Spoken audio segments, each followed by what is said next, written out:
Yeah, now let's spend some time in trying to understand this concept of regression. The regression is nothing but again I am trying to find a relationship between two variables, but in the form of an equation. Probably saying if x and y are my two variables, let's say sales and price, I am trying to find some relationship x equal to ay plus b, some relationship between x and y in some form. Probably it may come out as x equal to a log y plus b. In some form, there is a y, there is a y which is prices, there is a x which is sales, or probably there could be y1, y2, y3 which are some factors. I know x is dependent on y1, y2, y3. So all we are trying to do when we are doing a regression is establish an equation of this form, either x equal to ay plus b or a log y plus b or some a sin y plus b, some kind of a relationship between x and y, right? And that equation will be used for predicting purposes. Now if I know y, I can find out x, right? If I know my new y, using the past data of x and y, this is how it works. Using the past data of x and y, here using the past data of car sales and car prices, I'll try to derive one equation between car sales and car prices. So car sales equal to something into car prices plus something, right? Again, because we are working from the backwards of the data, here we are not going forward saying first I'll try to find out the price, then 10 times the price plus something 20. I'm not determining my sales like that. Sales is coming from the data. So the reality could be something more or something less. So it does not go as a scientific equation here, right? The dependency between sales and price is more based on the actual relationship that happened in the past, but it has nothing to do with a scientific formula there. I cannot see probably an equation like force equal to mass into acceleration is a scientific formula. Probably in whatever data I talk about, the moment I know what is the acceleration, I will know the force on that same body, because in all conditions that formula will get applied. Whereas I cannot derive such kind of a relationship between my sales and price. There is no scientific relationship. There is no such proof where I can derive using something, but I still need the relationship between the two. So that kind of relationships which we are establishing is what is called as a statistical relationship, or what people call as empirical relationship, right? Probably it may say the sales equal to 3 times the price plus 4.5 something. If you ask me what is the base for it, I say no base. From whatever I have observed from the past data, this equation is looking more reasonable. Always. I can establish in terms of linear, I can establish in terms of anything, log, or probably I can establish in terms of square. Instead of taking y, I take y squared. The variables have to be totally independent. That's the important aspect here. When I am saying y1, y2, y3 are the three variables which are depending on, or which will determine x, I need to make sure that y1, y2, y3 are independent of each other. But in most of the cases, they are interdependent. Now, just for example, if I say the price or the sales of the car is dependent on the price, the engine size, and fuel efficiency. Let's say 3 features I'll talk.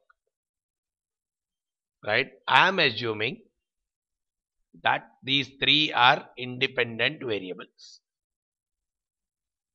Price, fuel efficiency, and probably the engine size or something, horsepower, whatever it is.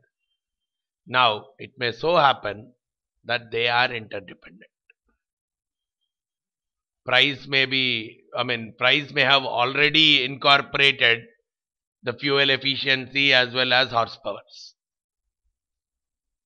Right? Probably, logically speaking, when I say A is dependent on B, C, D, my output will be determined. It's like saying this. Okay, my performance is determined by A, B, C's performance, if they are independent. But if the hierarchy is, if B and C are reporting to A, if I say my performance is dependent on A's performance, I need not talk about B and C's performance, because B and C's performance is directly reflected in A's performance. So my performance is dependent only on the A's performance. So if these 3 are independent, I'll say there are 3 variables deciding my performance. But otherwise, the 2 are interdependent already on A. So I don't need to consider B and C separately. Or probably if these 3 can be combined into some D, A, B, C can be combined in some form into some D, probably I'll say my performance is dependent only on D. So when I am doing regression, first thing, there are 2-3 points that we have to look at. One, my intention is to establish this equation. Right? Whether I do it on the original data or a squared data or a log data, whatever it is. Right? I am trying to find out the relationship that is existing between the 2 variables. Now, wherever I am trying to establish a linear relation, I call it as a linear regression. Otherwise, we have multinomial regressions, where I establish a quadratic relation, square, cube, square root. Those kind of relations if I try to establish, let's say saying x squared equal to 3p plus 5. 3p plus something. So that is called as a quadratic relation. So all those kind of relations get in as multinomial regression, which is a polynomial, square, cube, those kind of stuff. But yeah, they go into again advanced models, right? But the most commonly used kind of a model again is a linear regression, where I am trying to establish a relationship between 2 scale variables or 2 or more scale variables, where one is a dependent variable and you have many independent variables, right? So I'll take one example here, and let's try to establish the relationship and try to interpret that relationship. So here I'm taking an example of price. I'll take price as the dependent variable.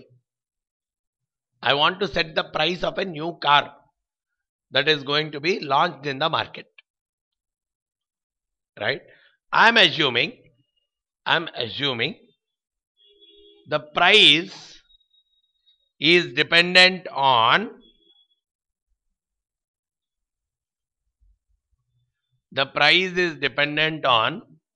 probably I'll take the type of the variable, the type of the vehicle, which is either an automobile or a truck. There are 2 types they have identified here. And I'll take engine size, I'll take horsepower of the engine, probably wheelbase, width, length, curb weight, fuel capacity, fuel efficiency. Let's say these are the various factors I think, right? To use the regression and all to a efficient way, what I am saying is I think these are all the factors. These are all the factors that will determine the price of the car. So in this case, what is happening? The price of the car is the dependent variable, and all these are my independent variables. Right? Now, I am assuming they are independent. Now, the system has to check whether they are independent or not. Right? Probably, theoretically, you may say, yeah, probably high horsepower means high engine size. High engine size vehicles will have high horsepower. So, they don't need to be two different independent variables. They are interdependent. Right? So, some kind of interdependency could very well exist between the variables. But initially what I am starting off is, okay, I want to find the price. So, I am doing a brainstorming session. Each one of you said that these are the factors that will influence the price of the car. Right? No competition factors being talked about, only the manufacturing factors. So, these are the things. So, probably any new car I want to launch into the market, I know all these technical specs. Right? I know all these technical specs. Let's say a new Nano is coming into the market. Probably I would be knowing what is the type of it, what is the engine size for it, what is the width, what is the length, what is the wheel size, blah, blah, blah. All the technical specs I can know. And if I can establish a relationship between the price and all these factors with a great level of accuracy, then by knowing these factors of the new car, I can decide what would be the price of the car. That is what is regression all about. Getting it? So let's try to apply that concept. So here, let me go to the regression part. I'll say analyze, and before that we require to check whether all our scale variables are normal or not. Right? So better let's quickly go and check that out. At least the fuel efficiency we have already checked. Right? So the remaining things, let's say the engine size. I'll pull out the fuel efficiency now.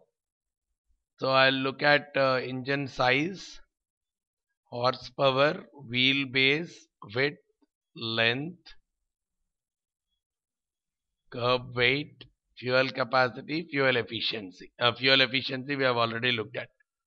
So these things, I am trying to find out the skewness and kurtosis of all these to check whether they are normal or not. Otherwise, I may have to do the required transformations. So probably at least length is directly looking normal. Right? So I don't need to disturb the length. Length is directly normal because skewness and kurtosis are fine. Probably width also I may still get adjusted, more or less fitting in. Whereas the other numbers, or probably once I adjust the other numbers, I may have to see if there is some kind of adjustment that can happen to the length and width also. So because the numbers are not that extremely high in terms of skewness, I'll try to see if directly doing an outlier removal, only one or two outliers lying, and if I can remove those one or two outliers, probably if it can solve my problem, I'll get into the outlier removal part. Right? So for that, let me quickly do a box plot. I'm doing a box plot.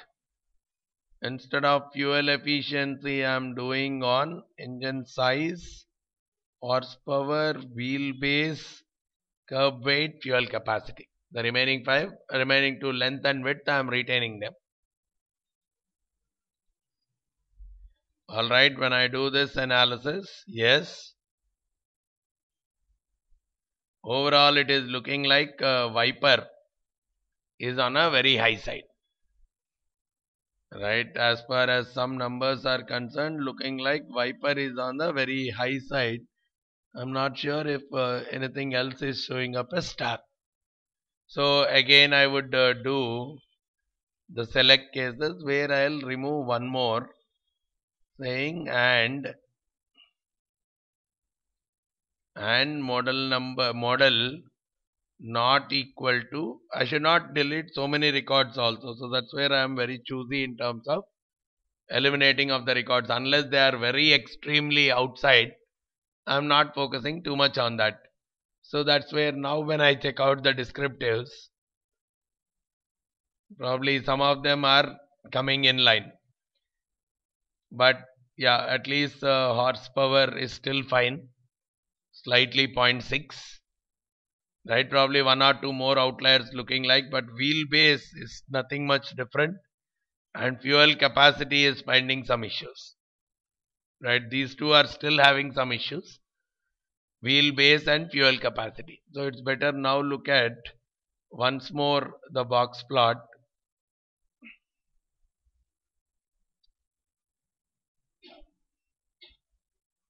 Wheelbase and fuel capacity.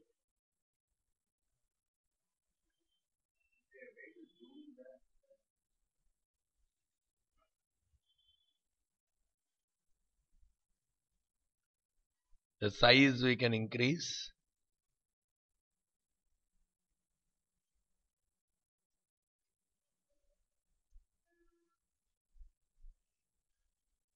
The chart size.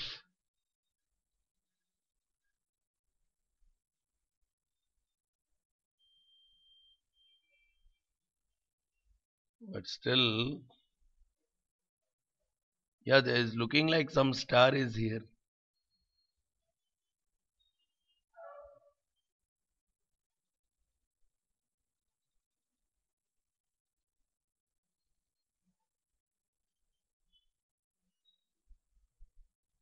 Yeah, there is some star.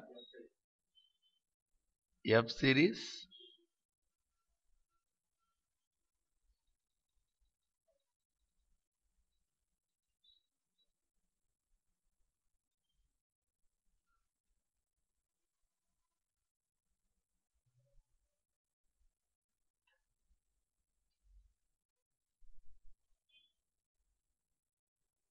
Okay, let's see which one is having that. So probably let me reduce it again.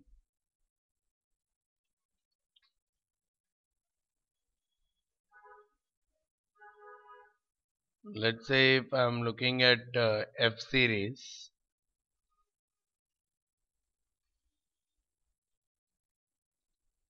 or let's look at in the data fuel capacity wise. Yeah, this one is showing pretty, oh no, 30.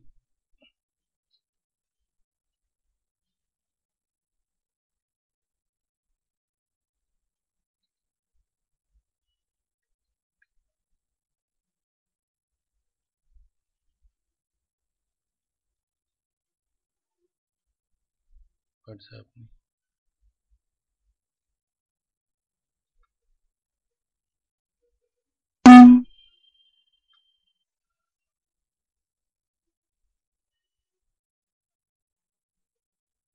You have some big numbers.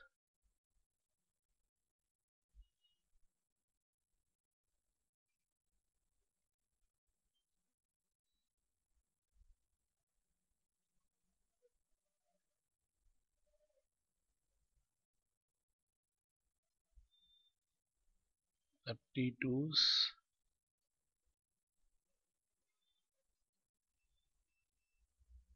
Ram wagon.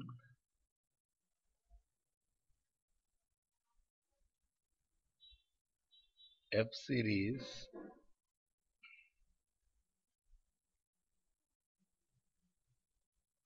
It's in the 57th row. What is this F series value?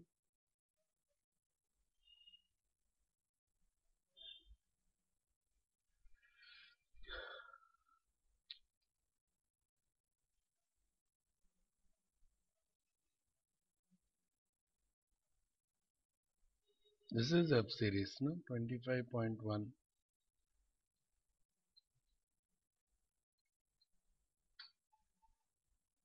25.1, but there are some 32s. Something is showing with a star. Something. Let's try to sort this data. Even the sorting can be looked at. So I am trying to sort the data to try to get some clarity on this when but again our original structure will be distorted. Okay, so we can sort the cases. I am sorting the cases based on the fuel capacity. Let's say in the descending order.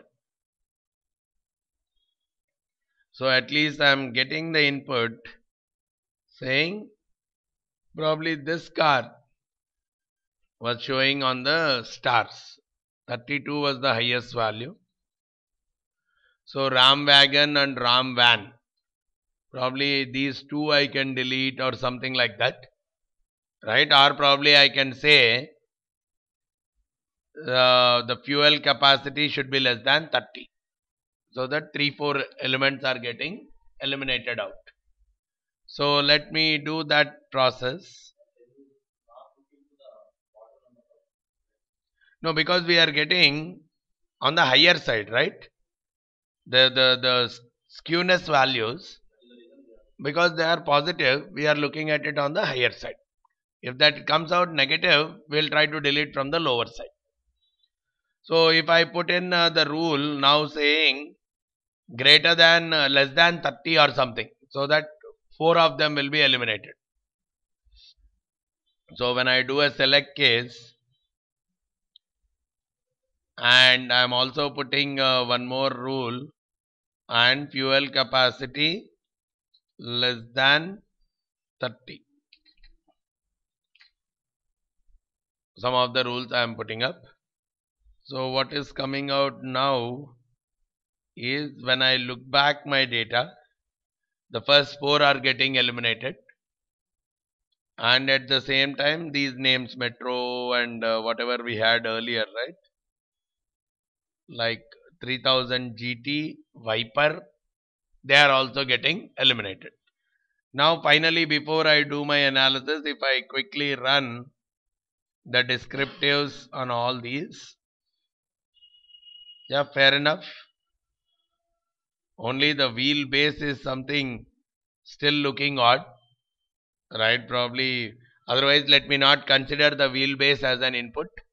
Only let me consider the remaining 6 for my prediction purpose, right? Otherwise we don't know whether if we have to transform the wheelbase, and after transformation things may still improve, right? So otherwise for our analysis purpose for now, rest all have improved after removing 1 or 2 outliers.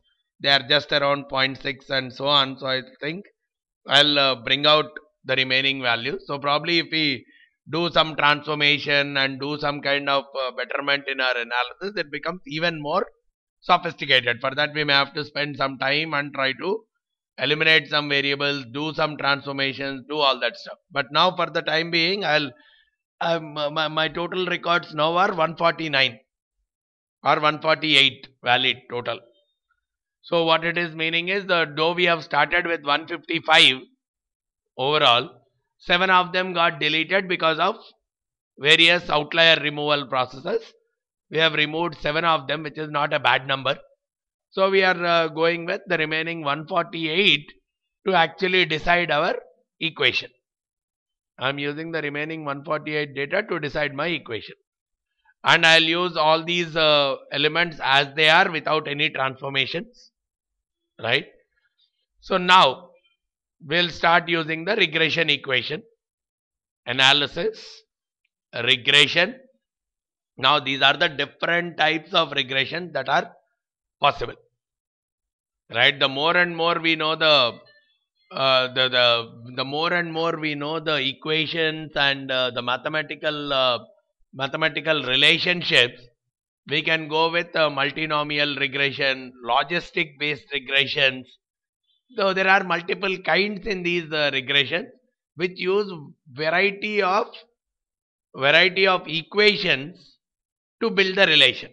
But at the end, regression is nothing but some kind of equation between two variables or two or more variables. Now we have so many independent variables and one dependent variable. And in our case, the dependent variable is a scale variable. The dependent variable for us is price. Price is a scale variable. But in some cases, the dependent variable could be a nominal or an ordinal variable. Probably saying, should I give a loan to this guy or not? Yes, no. Only one outcome. I mean, that is my dependent variable, which will be a nominal or an ordinal variable. I'll take one example of that kind also, which is typically called as discriminant analysis, which uses binary logistic regression, where my dependent variable is a scale variable. I can use the linear regression or any multinomial kind of a regression. So right now we are going with the linear regression, the preliminary of them, but the more and more equations you understand, you can start using all these weighted linear regression, non-linear kind of regression. So non-linear itself means it could be square root, cube root, squares, cubes, any such kind of regressions can come into picture. That's a multinomial kind of stuff. So when you are trying to establish a linear, the equation will simply get worked out as, if y is your dependent variable, y is equal to ax1 plus bx2 plus cx3 plus so on, where x1, x2, x3 and all are your various independent variables. Like in our case, wheelbase, horsepower, all these are various independent variables. Using the data, your system will compute what are your A, B, C here. So some equation comes up. Now when you are using that equation for your prediction purpose, that equation will be used for doing the prediction. So now the moment I know the price and all these factors for my next car, I should be able to predict what should be the price it should be set at. So the stronger is the relationship between price and all these variables put together, the stronger will be my forecast. Getting it? All right. Now let's go with it. We'll try to cross verify also. So this is the linear regression which I am trying to apply.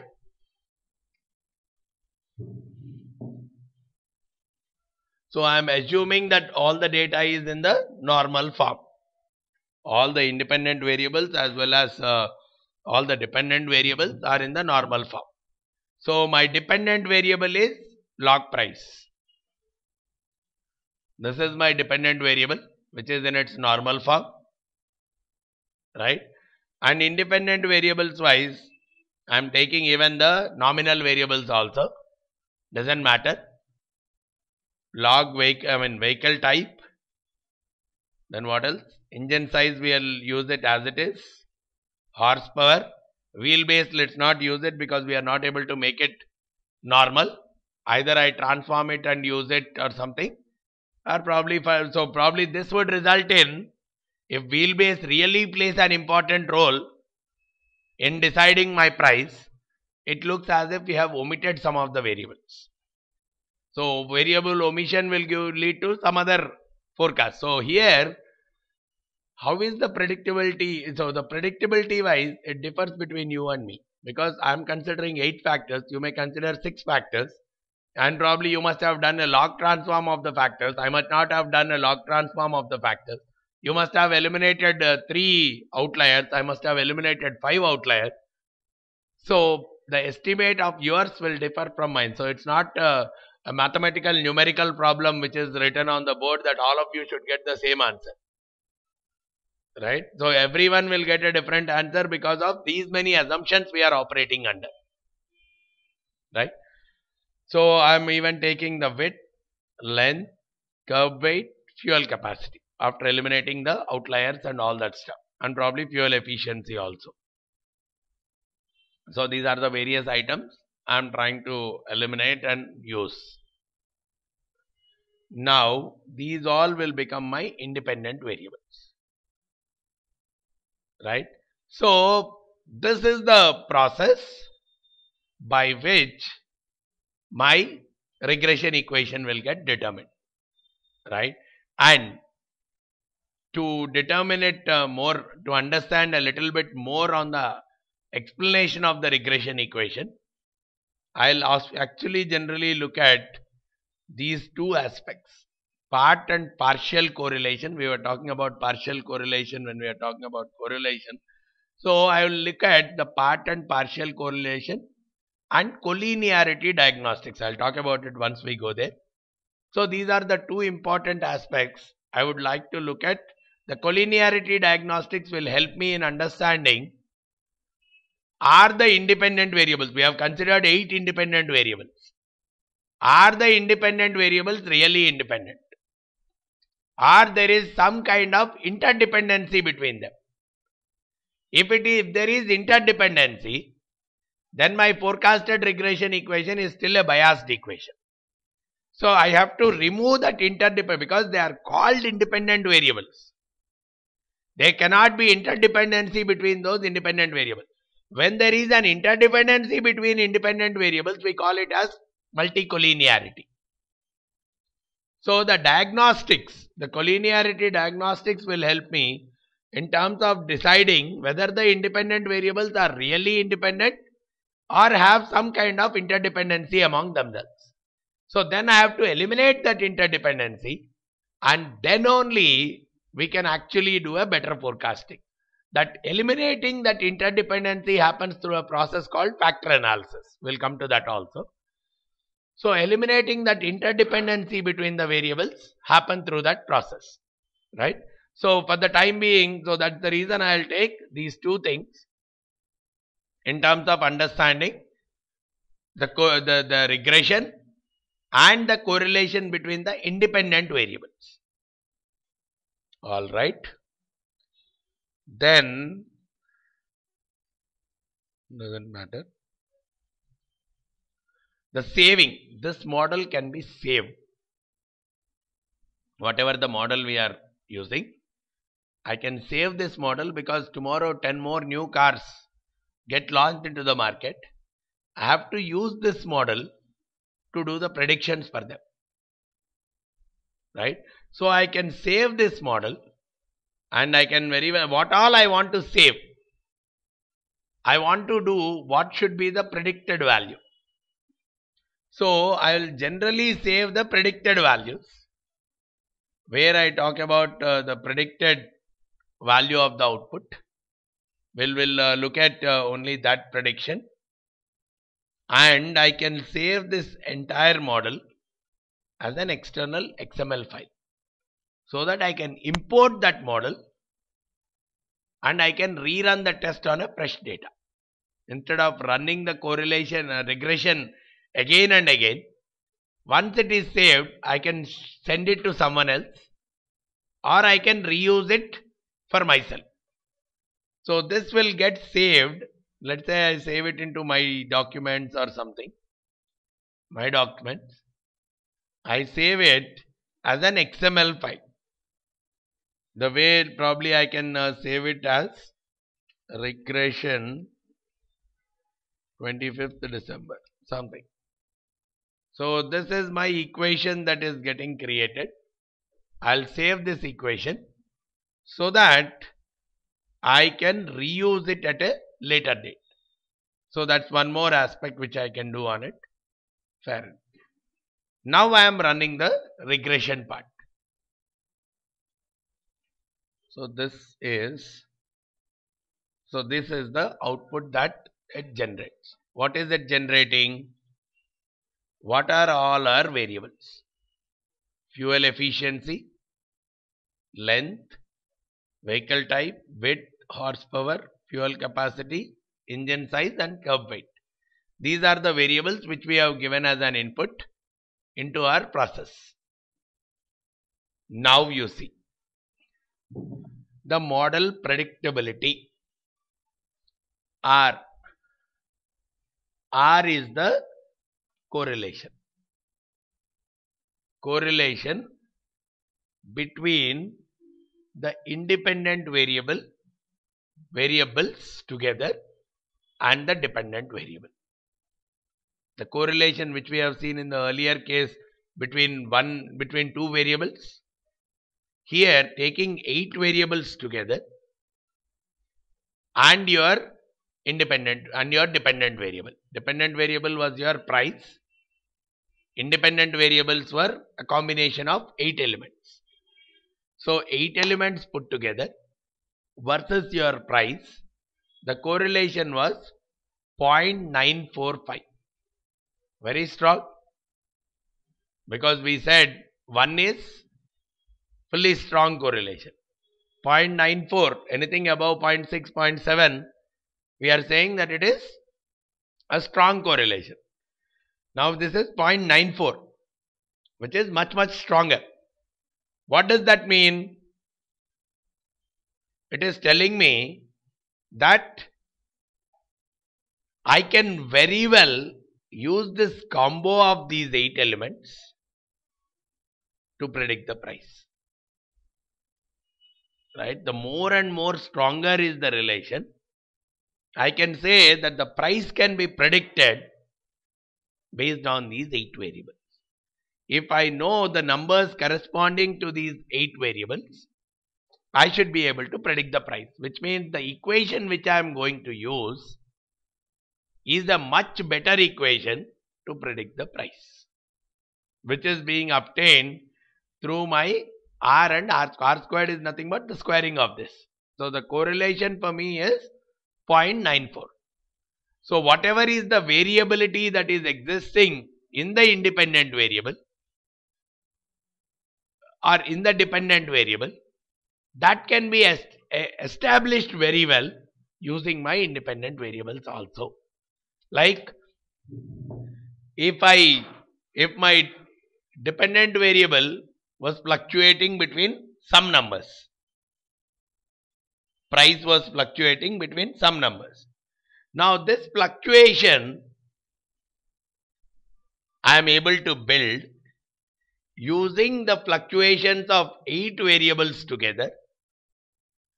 This fluctuation I am able to build by combining these 8 into a package. I am able to build these fluctuations in a similar manner. To what extent? Almost 90%. Almost 90% of the variance, what is R squared talking of, is 90% of the variance in the dependent variable can be explained by the independent variables. It is 90% of the fluctuation, right? From the average, some fluctuations are happening in the dependent variable. 90% of the fluctuations of the dependent variable can be explained by this combo of 8 independent variables. Only 10%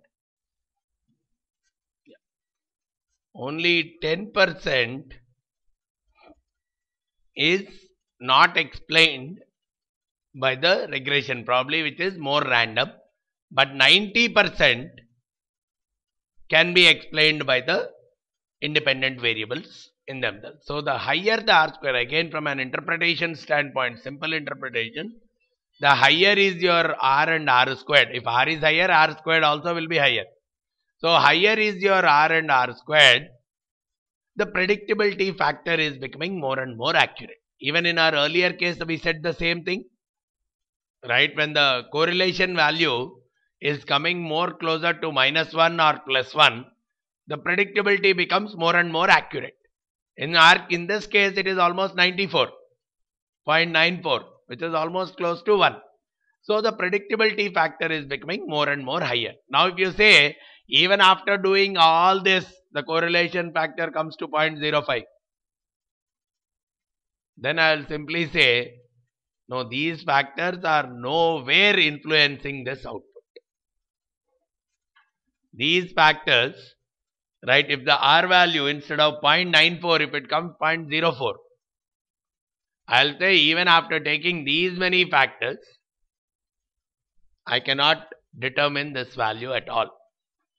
Which means these are not the right factors. Probably there could be some other factors.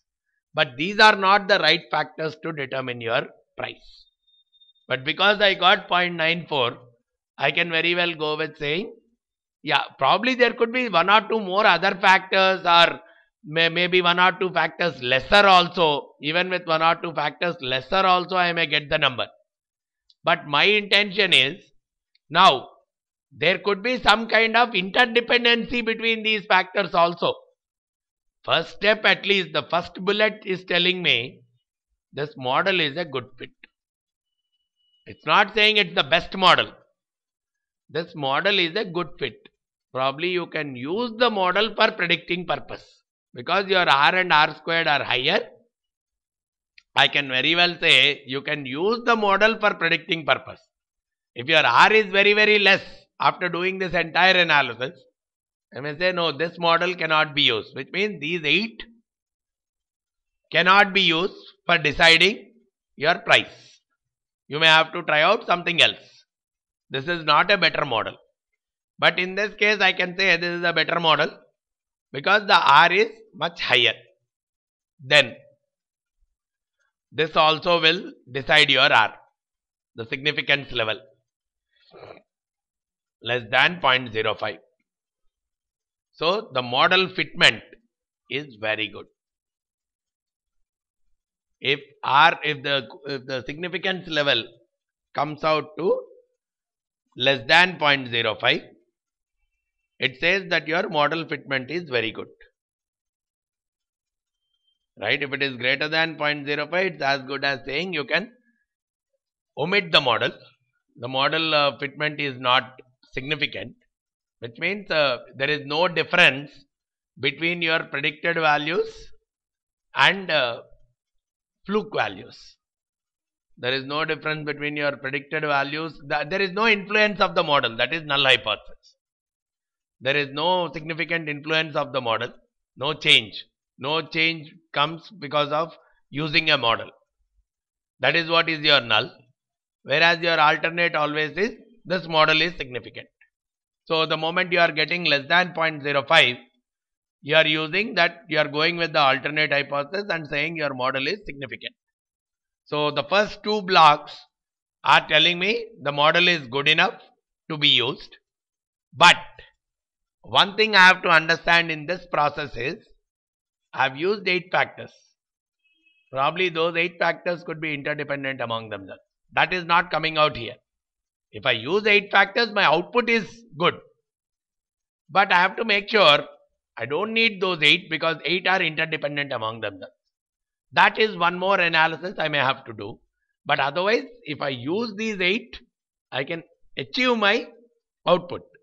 But there might be a better way to look at it by seeing even if the independent factors are really independent. Most of the time people stop the regression analysis at this step.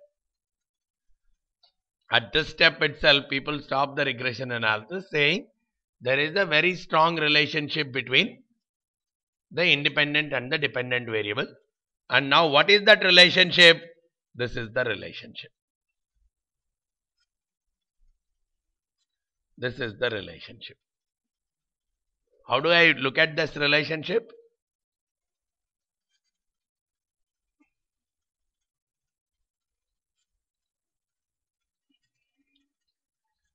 The way I need to interpret this relationship is, let's say I carry these into an Excel sheet.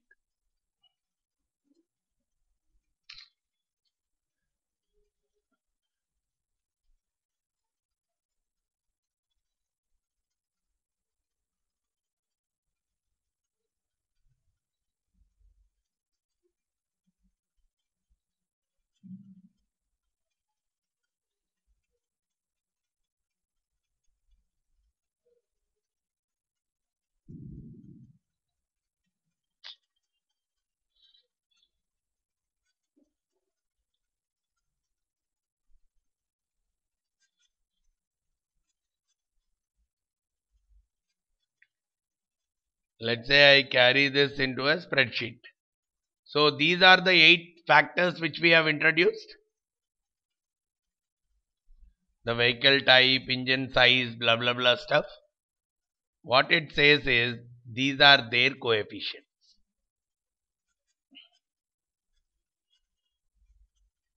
These are their coefficients. So what we have to do now is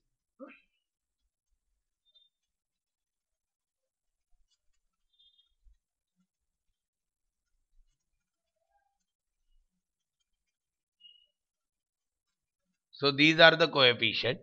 So what it says is now we have said what is the equation we said y equal to ax1 plus bx2 plus cx3 plus so on.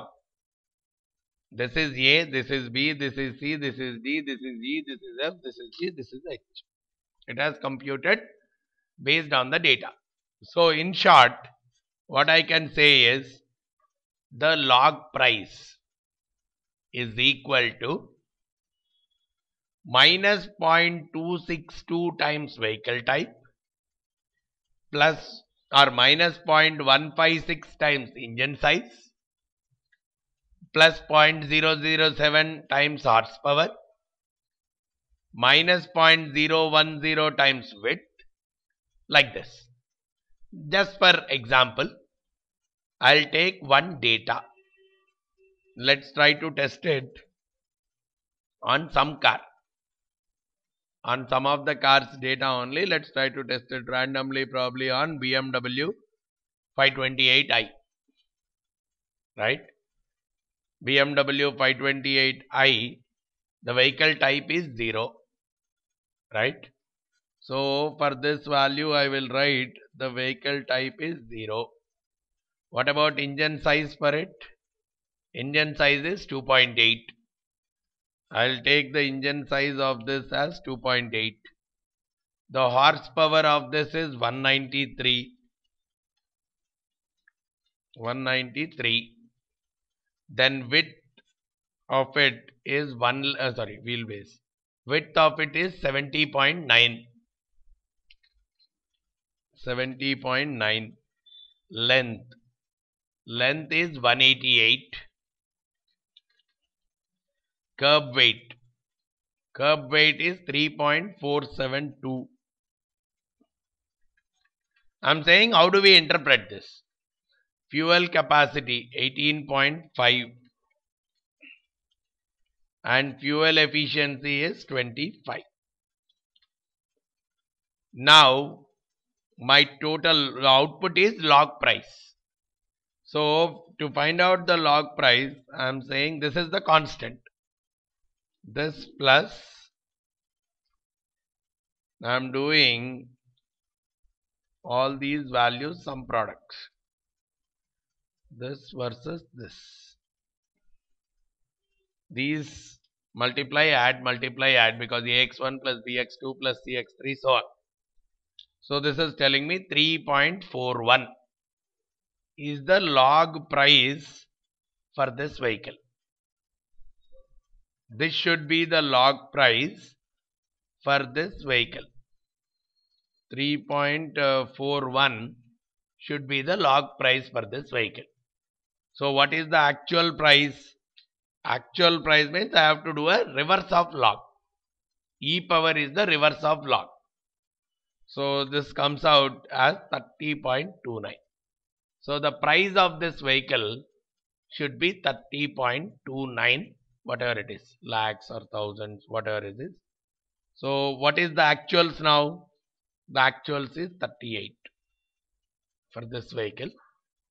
The actuals is 38, whereas our predicted value is, so the actual log price is 3.66, whereas the predicted log price is 3.41.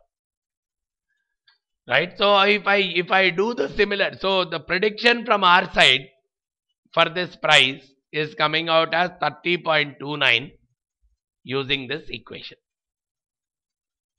The actual was 38 or something, whereas the prediction was coming out to 30.29 itself. This is what is the value that is coming out for our car. Now, even that computation is what it is doing. The predicted value which we said save that variable. Whatever I have done in Excel, it has actually done that and it has represented the number here, 3.41. Right, this is the same thing which I have got in the Excel also, 3.41. That's the same thing which it has represented here. So what happens is, instead of doing that entire activity, what we are trying to drive from this is, if these are the equations, if this is the equation that is driving the price, now any new car that I have in the market, I can use this equation to predict the price of that. In some case, see, it doesn't mean that I'll get success all the 100% of the time. But compared to any other equation, this is a better fit equation for me. But now we have to see whether all these 8 variables which we are considering are significant or not, are really playing a role or not playing any role. That way we have to look at their t values and the significance for all the 8 variables. What we are observing here is, these are all less than 0.05, which means they are significant enough. They are good enough. Whereas the width 0.122, which means width is not playing a role. I can very well assume it as good as 0. So width is not playing a role in determining the price, which means there is not much of a relationship. If I look at 8 as a group, probably it is looking like 8 as a group is having a very strong relationship, right? But individually, if I am looking at, probably width is not having any kind of influence, and even at the same time fuel capacity and fuel efficiency also are not having much of an influence. Fuel capacity and fuel because of greater than 0.05. So fuel capacity and fuel efficiency are also not having any much kind of an influence. So one first step what I can do there is remove those variables and rerun your analysis. First step, right? If overall your R squared is good, R is good, but when you are coming inside first dimension analysis, it is showing that these 3 parameters, especially the width, fuel capacity and fuel efficiency, they are not having any significant influence on the price. Overall, they might be fine, but if I look at them independently, they are not having much of an influence on the price. So better eliminate those variables and rerun your analysis. Now what happens when I am rerunning the analysis in this linear regression? I'll take out those 3 variables. What is that? Width, fuel efficiency and fuel capacity. These 3 I am removing and again rerunning this analysis. Still R squared looks more or less fine. R is still 0.94 even after I removed those also. It did not get damaged much. But let's see, even the significance level here is also fine. Model fitment is still okay. Now look at the variables. All these are having a significance levels of less than 0.05. So out of the 8 variables, the first exercise which I have done, removed the 3 variables. I don't need those 3 variables because they don't really have any kind. So initially I am starting with all variables which I know. Probably you don't need to really bother about should I take this variable or not. If you have collected the data, take it. This system will tell whether you can go forward with it or eliminate it. Now with the t value you are making out that one of it does not have any important, so better eliminate it out. So 3 of them you have eliminated. You have left with only the remaining 5 variables. And all of them are looking more and more significant. So your equation is now getting revised. Now for the constant it is becoming 2.597. I would like to see if there is any improvement in our estimate. Right? Constant I am making it as 2.597. Then vehicle type minus 0.198. Engine size is minus 0.16.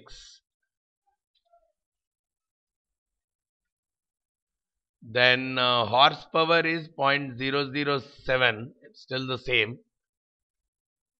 Length is minus 0.01. So width does not exist. Length is minus 0.01. And curb weight is 0.496. And these two do not exist. So now our estimate is saying this car, the apt pricing for this car is around 28.71, going with the same numbers. This is the modified output that is being given for our car, taking these are the inputs. Now the next step that I am more interested in doing, at least these 5 are significant factors in isolation. But the next step I may have to look at is there any kind of interrelationship between these factors? Right? 5 individually when I am seeing, they are good enough factors. Now what I have to see is there any kind of interrelationship that is existing between these factors? That interrelationship can be obtained through this part and partial correlations.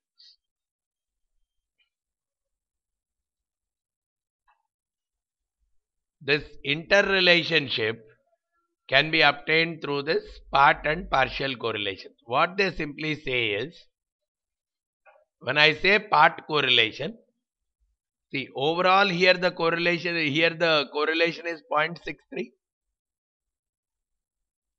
This one,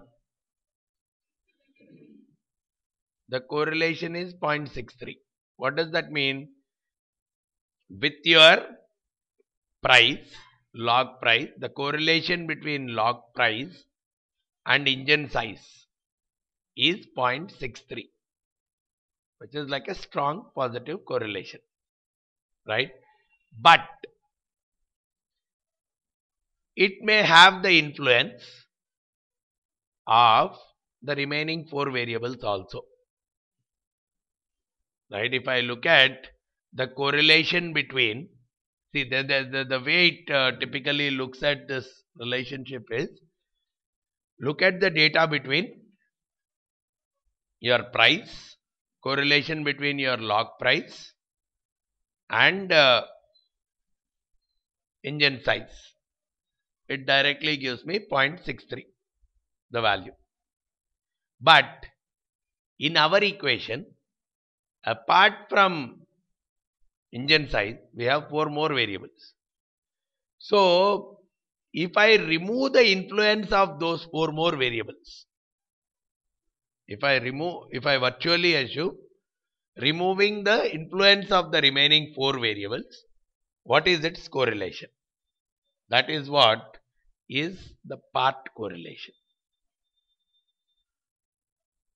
The part correlation is, assume that the remaining variables influence is removed, which means if it is not dependent with the other 4 variables at all, look at it like this, if it is not dependent with the other 4 variables at all, the part correlation and full correlation will remain the same.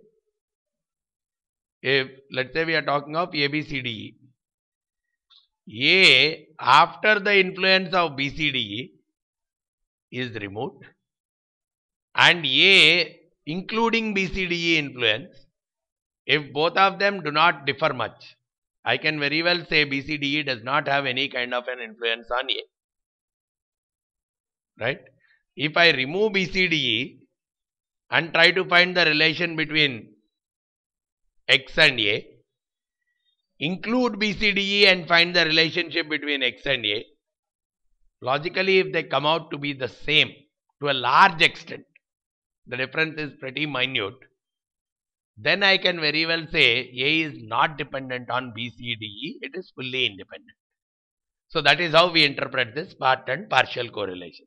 If there is a big change between the zero order correlation to a part correlation, partial is if I remove one variable, two variables, whereas the part is independent. All variables influence removed. What is the final correlation? Exclusively by this. So initially it was 0.63, but it has dropped up to minus 0.15. So there was a big drop. And now it is almost close to 0. Minus 0.15 means very close to 0. So individually its influence is becoming almost nothing. Right? Look at the other variables. 0.05. It has fallen to minus 0.13. So slightly the influence is becoming higher. 0.005. It has become minus 0.13. The correlation is becoming slightly higher. Right? Whereas the other 0.87, individually it has become 0.43. At least some kind of relationship is existing, but definitely it has dropped by almost 0.44 value. So what it means for me is there is some level of interdependency that is existing between the variables. If there is no interdependency existing between the variables, the simple way for me to understand is my part correlation and the zero order correlation will be more or less the same. Will be more or less the same because part is nothing but remove the influence of all the other variables and find out the correlation. Whereas zero order is with all the influence find the correlation. If the correlation is same in both the cases, more or less the same in both the cases, we are saying that the others don't have an influence on this variable. But if it is different, I have to say that the others have a definite influence on this variable. So again, from an analysis standpoint, if we see there is a big difference in all the variables, either falling down drastically from zero order to part, what we can simply analyze is there is an interdependency. There is a real interdependency between the independent variables. The simple way for you to analyze is, if there is a drop in almost all the variables, between the zero order correlation to the part correlation, if there is a big drop, see, after we remove that interdependency, when we look at the same diagnostic, we will see that zero order and part correlations are more or less the same.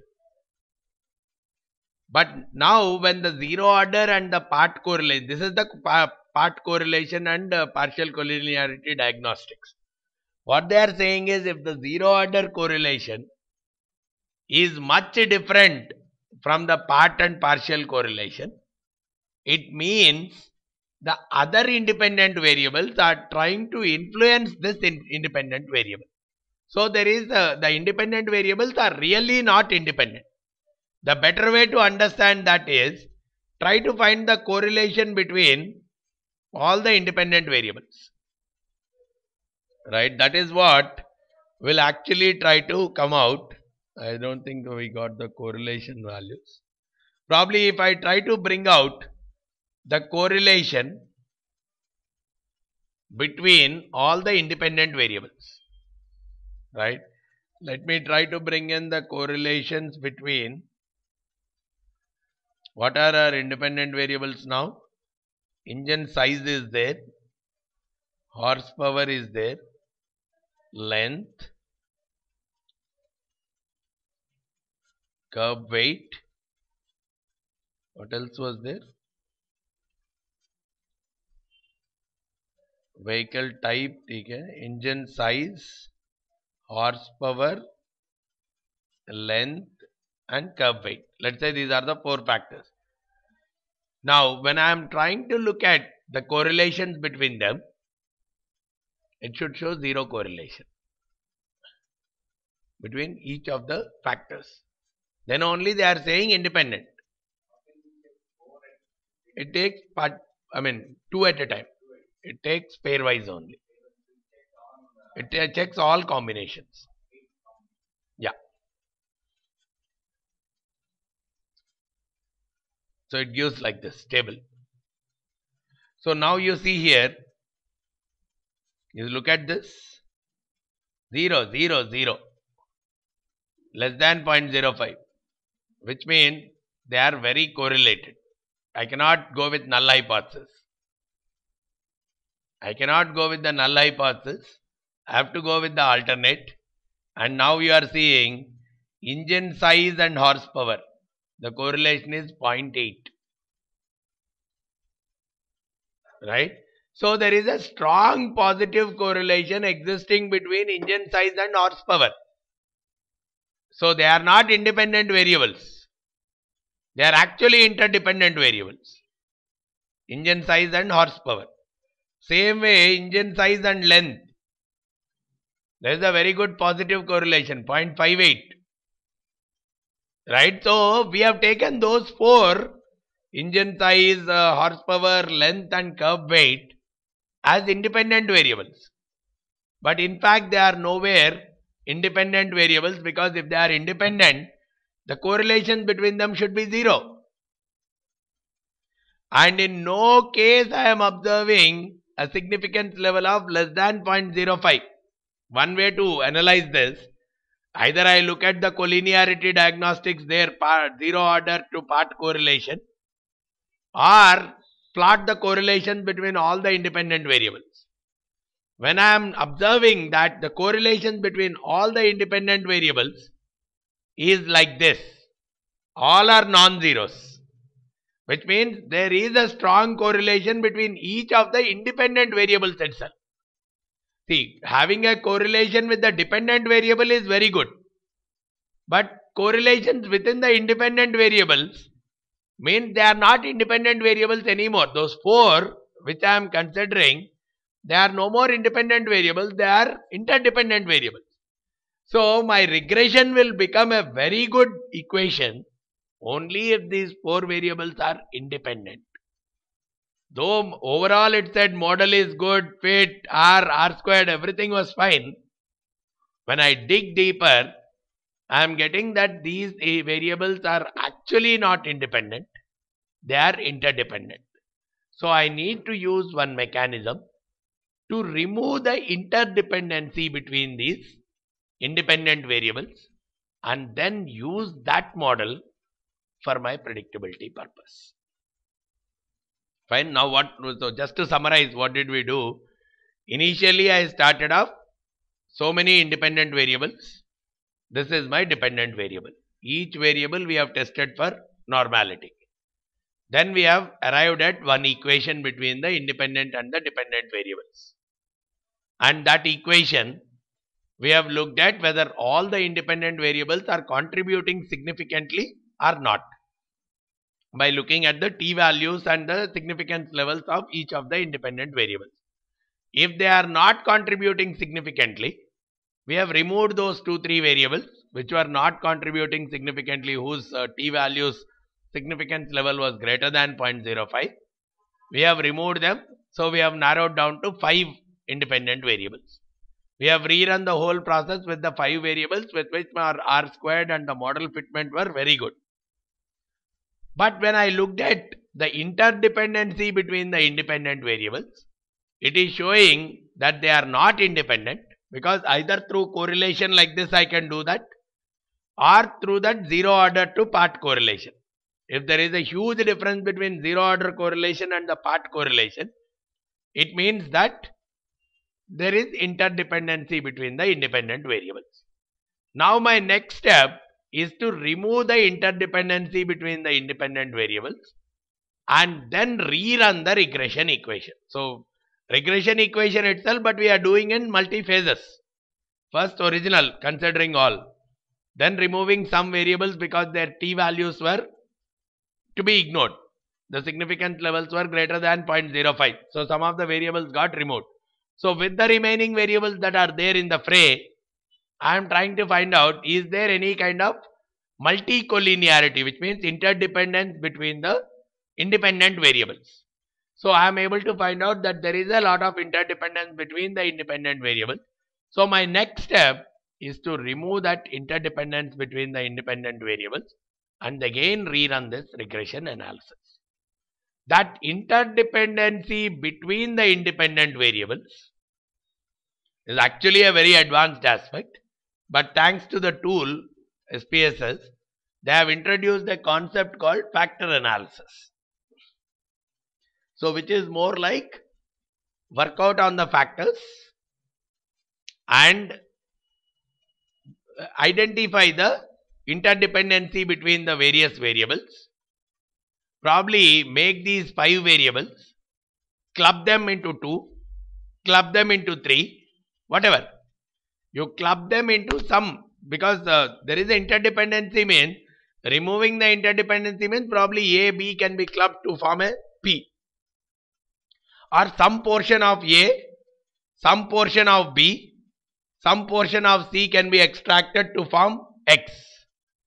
Some other portion of A, some other portion of B and some other portion of C and some other portion of D can be extracted to form Y. So I am forming, so if my original variables are A, B, C, D, by taking some portions of A, B, C, probably I am forming X. By taking some portions of A, B, D, I am forming Y. Taking some other portions of A, B, I am forming Z. Now, these X, Y, Z are formed in such a way that they are independent. Now, I won't deal with variables A, B, C, D, but the combinations of A, B, C, D are forming into X, Y, Z, which are the new variables altogether, which are formed based on A, B, C, D only, which are our original variables. So, these 3 will be my new variables, which will be independent among themselves, which will be used for the forecasting purposes, prediction purposes more accurately. So the factor analysis will help us in identifying those factors. Again, it need not be the one of these 5, right? One of these 5, eliminate 2 of them, we have already done through the t-test, which were greater than 0.05, remove some of the variables. But these variables cannot be removed. There is interdependency. They have a good relationship with the dependent variable. But internally there is interdependency. So if I have to remove it, it's as good as, the virtual way of positioning that is, okay, I am there, right? Let's say me and you have a lot of common characteristics, right? If you take the help from both of us, 90% of the work which we do is repetitive. 90% of the work which we both will do is repetitive. Now what you will do? You will hire me. You will hire him only for the remaining 10% of the work. Because that work I cannot do. If there is a duplication in the work, which is characteristics are more or less the same, I am taking that person only for that excess. So, I am clubbing the 2 in such a way, not as 2 individuals, but I club it as 1.1 individual. 1%, one full person, 10% of the other person. So, by removing this interdependency factor, I am clubbing 90% of him into me. Only the 10% which cannot be clubbed, I'll separate his part separate. This is the funda that is going in terms of the factor analysis. So first I'll start off with the most significant factor. Let's say horsepower. Now the horsepower is internally dependent with engine size. Probably if 60% of it is dependent. So don't consider the 60%. Only 40% of the engine size is independent on itself. So 60% of it, take it into the engine size itself. Only 40% of it is independent. Now the next factor, probably the length. Length, how much portion of it is with the engine size? Another 50%. Okay, remove that part. How much of it is with the horsepower?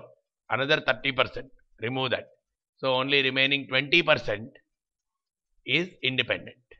So retain that 20%. So that is how the new variables are formed. So how is the first variable formed? The first x is formed as full of A plus 60% of B, because there is a lot of duplication between A and B, plus probably some 30% of C, because there is another repetition. So 30% of C is also reflected in A. So the x is formed with this kind of an equation. Y is formed with the remaining.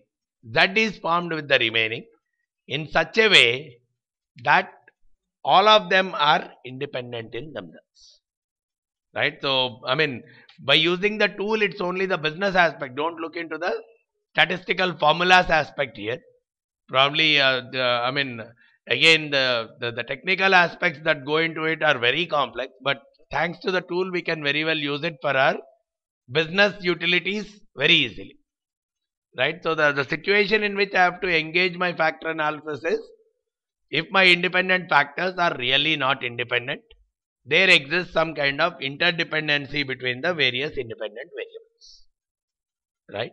So now let's look at the factor analysis on the same case and see what kind of factors the system is able to identify, based on which I should be able to do the regression again. Right?